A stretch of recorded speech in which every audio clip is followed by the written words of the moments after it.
तो चालू करते हैं आज बातें आगे न बढ़ाते हुए मापन एवं मात्रा।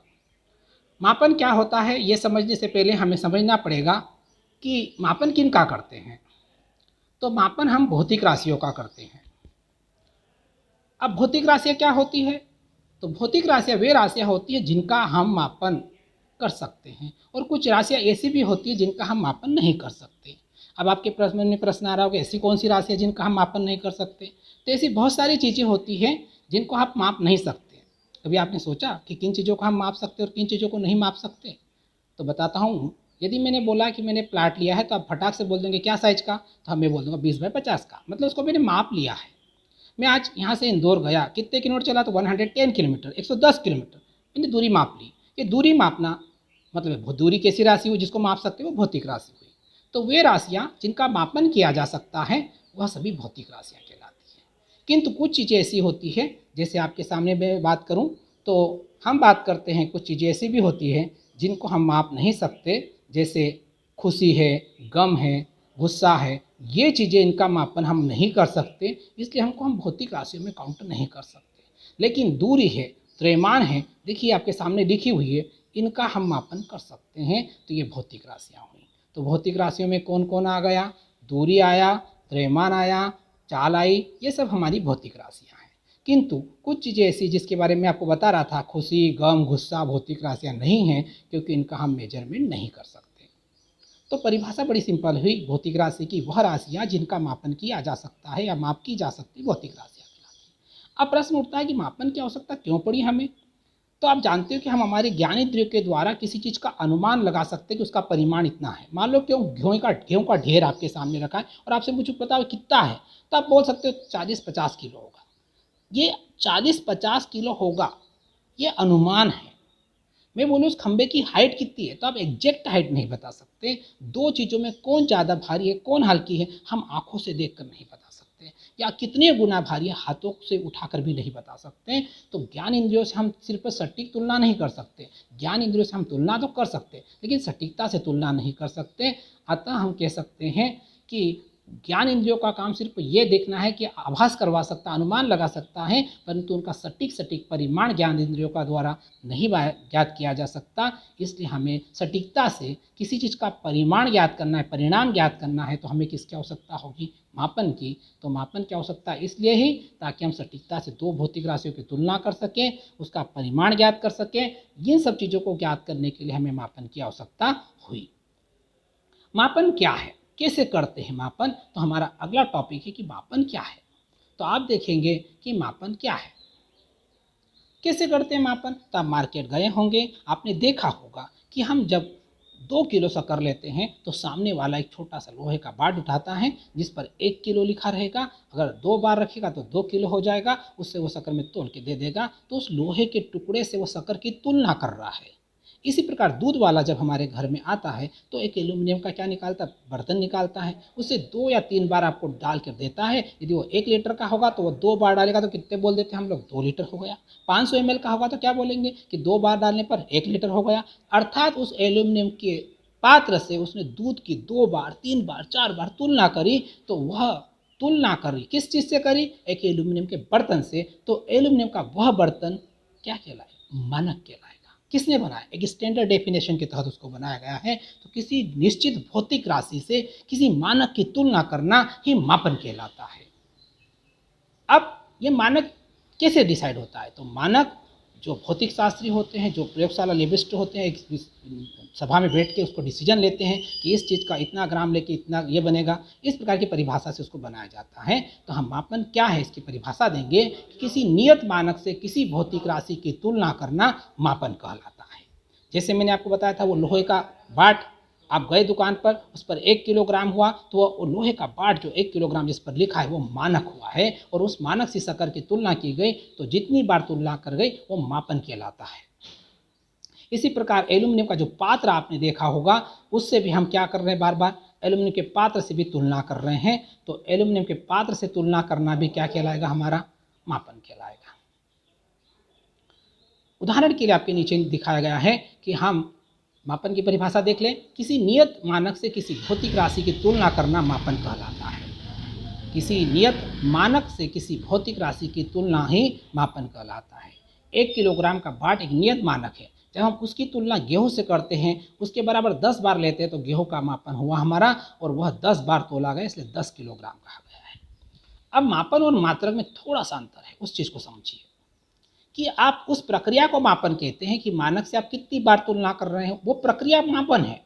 लेकिन जिस मानक से तुलना कर रहे हैं, वो मानक आपका क्या कहलाएगा? वो मानक ही आपका मात्रक कहलाएगा। आप ध्यान से देखिए कि जिस मानक से भौतिक राशि की तुलना की जाती है, उसे उस भौतिक राशि का मात्रक कहते हैं। अतः मात्रक एक नियत परिमाण की वह राशि है जिसकी सहायता से उसी प्रकार की अन्य भौतिक राशि को मापा जा सकता है।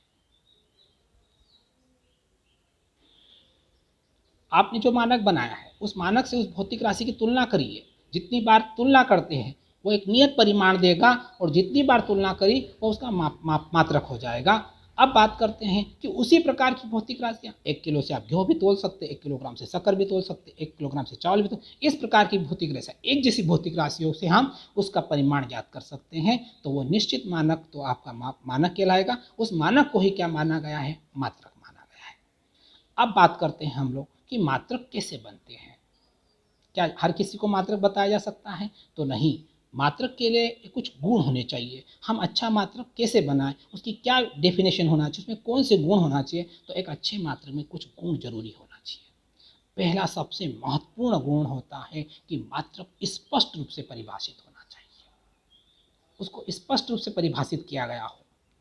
आपको मैं बताऊंगा कि कुछ मात्रकों को मैं नीचे समझाऊंगा कि कैसे मात्रकों की परिभाषा दी जाती है। उस परिभाषा में वो चीज़ आएगी तो ही मात्रक बन पाएगी, नहीं तो नहीं आएगी। वो भौतिक राशि मात्रक बनने के लिए कुछ उसके गुण होना चाहिए। पहला गुण है कि उसकी स्पष्ट रूप से परिभाषित होना चाहिए वो मात्रक। दूसरा है, जो मात्रक आप लेना चाहते हो वो अंतरराष्ट्रीय स्तर पर सर्वमान्य होना चाहिए। जैसे गांव में पहले चलता था चौकी, कांगड़, टूचा, वो अंतरराष्ट्रीय रूप से उसकी मान्यता प्राप्त नहीं है। अब छोटे गांव लेवल पर तो उसको मापन कह सकते हैं, लेकिन वो अच्छे मात्रक के गुणों में काउंट नहीं इसलिए होगा कि वो अंतरराष्ट्रीय स्तर पर सर्वमान्य नहीं है।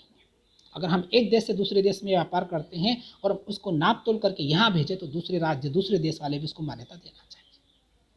मात्रक ऐसा होना चाहिए जिसको पुनरुत्पादित किया जा सके, डबल से बनाया जा सके।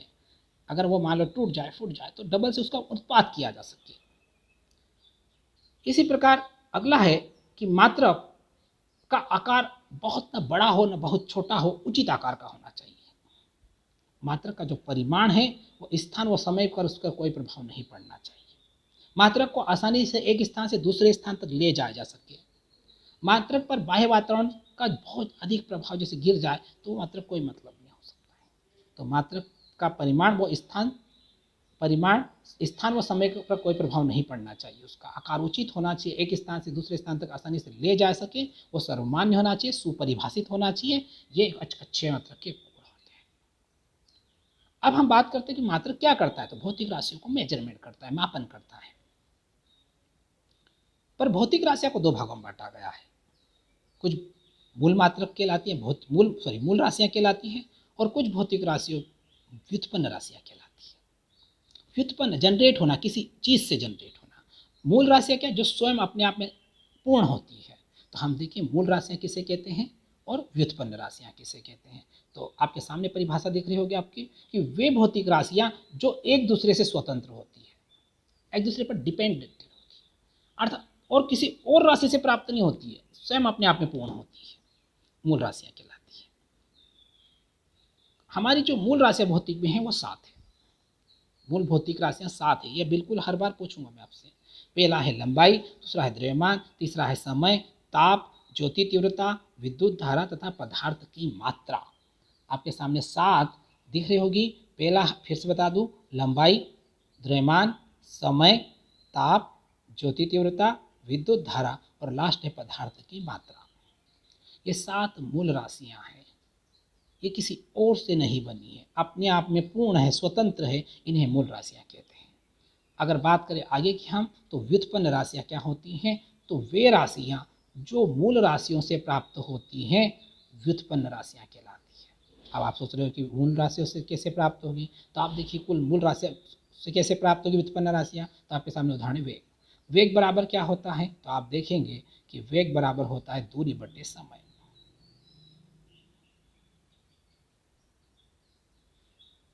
अब इसमें दो मूल राशियां हैं, एक दूरी है और एक क्या है, समय है। इसलिए हम कहेंगे कि ये दो मूल राशियों से प्राप्त हो रहा है, दूरी मतलब लंबाई और समय मतलब समय। तो दो मूल राशियों से प्राप्त होने के कारण हम इसे वेग को क्या कहेंगे, व्युत्पन्न राशि कहेंगे। अगर हम बात करते हैं त्वरण की, तो त्वरण क्या होता है, त्वरण बराबर होता है वेग में परिवर्तन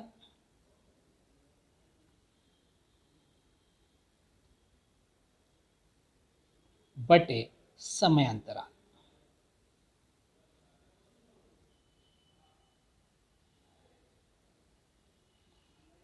समय अंतराल ये भी क्या हुआ, वेग एक भौतिक राशि हो गई, दूसरी कौन सी हो गई, समय अंतराल हो चुका है, समय हो गया है।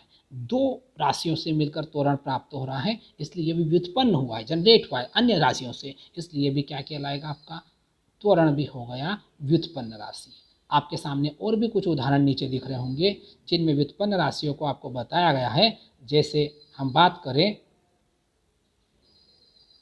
क्षेत्रफल की, क्षेत्रफल में भी आपने देखा होगा कि लंबाई भी एक राशि भौतिक राशि हो गई, एक चौड़ाई हो गई है, दो मूल राशियां हैं ये, हालांकि दोनों सेम है लेकिन दो बार आई है, इसलिए क्षेत्रफल व्युत्पन्न राशि हो गई। आयतन में भी लंबाई चौड़ाई ऊंचाई ये भी व्युत्पन्न राशि हो गई। इस प्रकार जो मूल राशियों से प्राप्त होते हैं वो व्युत्पन्न राशियां कहलाती हैं।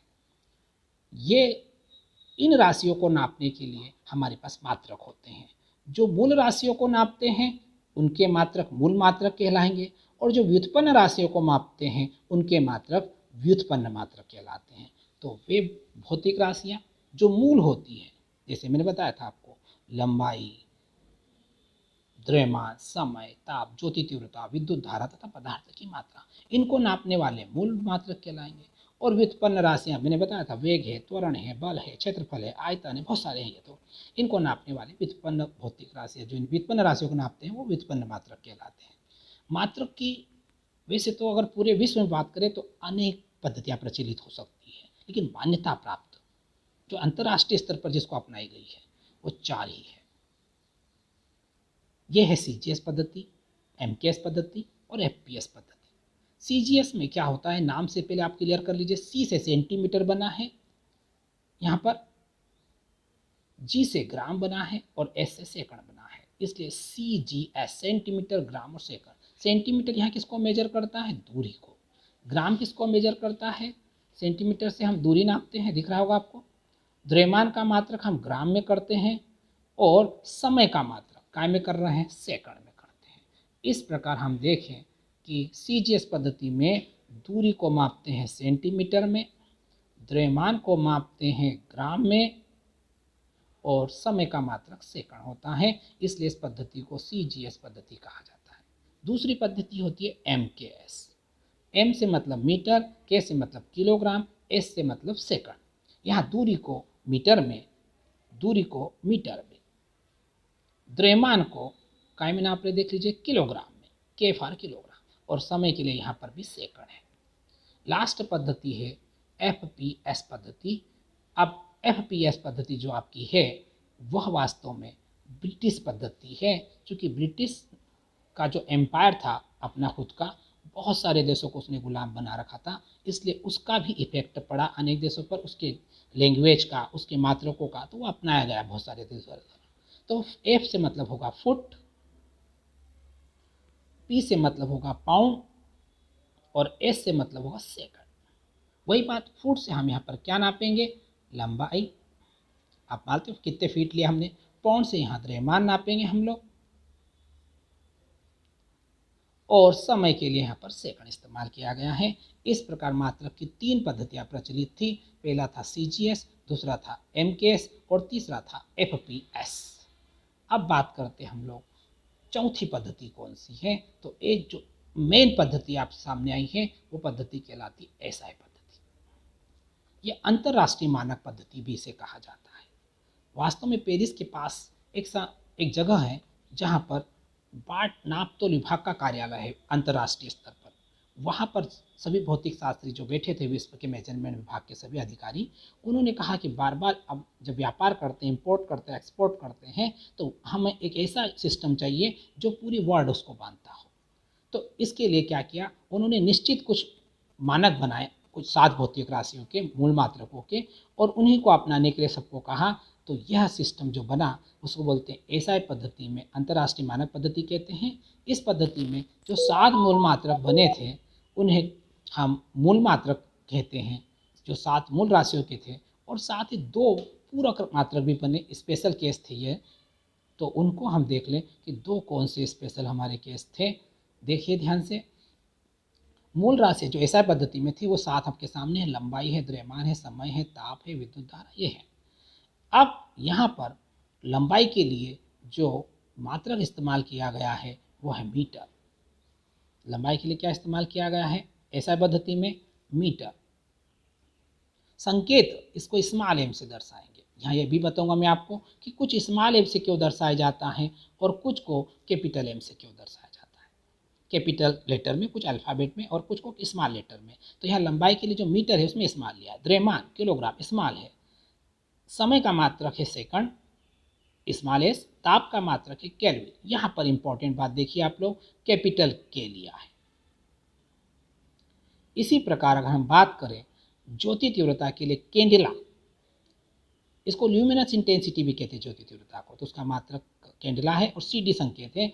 विद्युत धारा के लिए जो मात्रक इस्तेमाल किया जाता है वो एम्पियर है, कैपिटल ए इस्तेमाल करते हैं। पदार्थ की मात्रा मोल है, इसके लिए MOL स्मॉल लेटर में।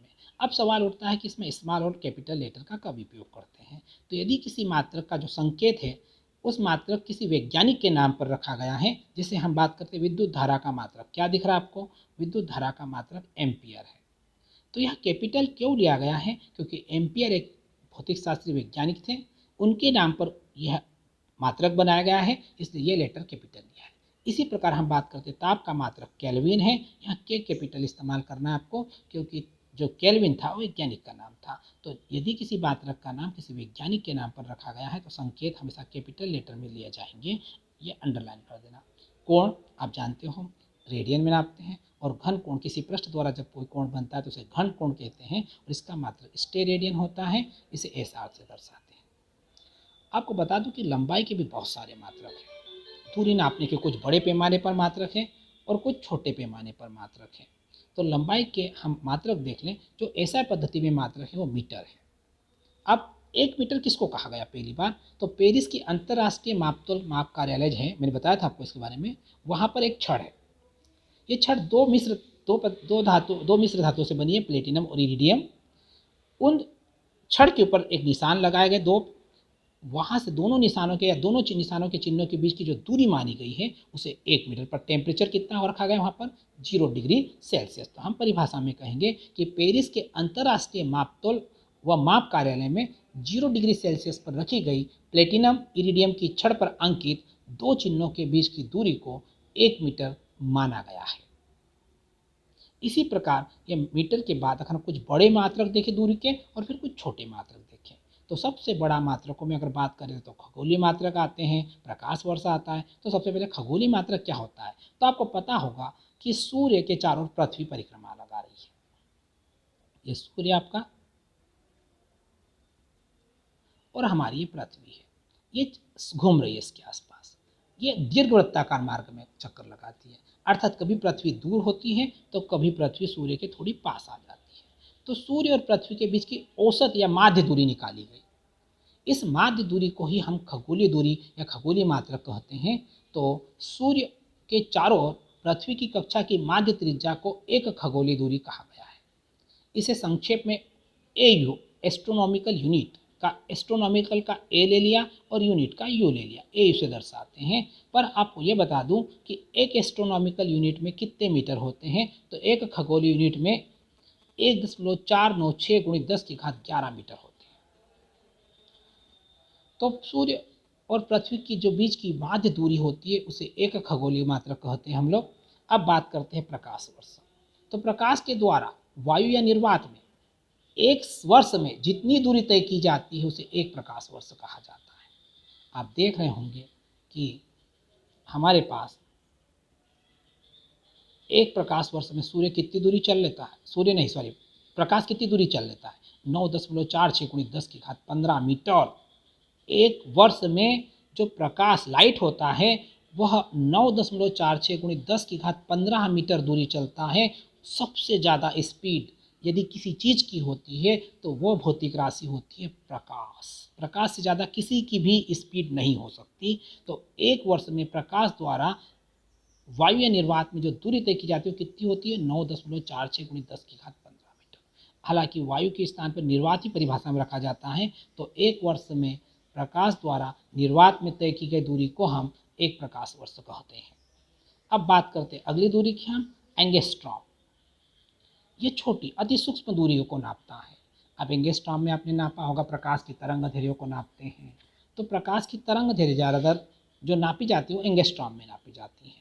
तो एंगस्ट्रॉम दूरी का अति सूक्ष्म मात्रक होता है। यह 1 मीटर के 10 अरबवें भाग को एक एंगस्ट्रॉम कहते हैं। इसका संकेत ए के ऊपर 0 लगा दिया जाता है।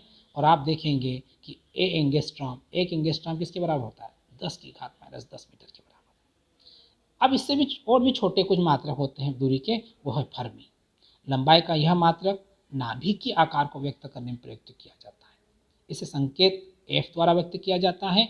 इसका एक और संकेत होता है फेक्टोमीटर संकेत, एफएम भी लिखा जाता है। 1 फर्मी मीटर बराबर होता है 10⁻15 मीटर। आप आज मापन में आपने एक बार रिविजन कर लेते क्या क्या पढ़ा। पहले भौतिक राशियाँ क्या होती है, उसके बाद आपने पढ़ा मूल मात्रक, व्युत्पन्न मात्रक, 4 मात्रक की पद्धतियाँ पढ़ी। आपको ये वीडियो पसंद आए तो वीडियो को सब्सक्राइब जरूर करें। आपको बहुत बहुत धन्यवाद। जय हिंद, जय भारत।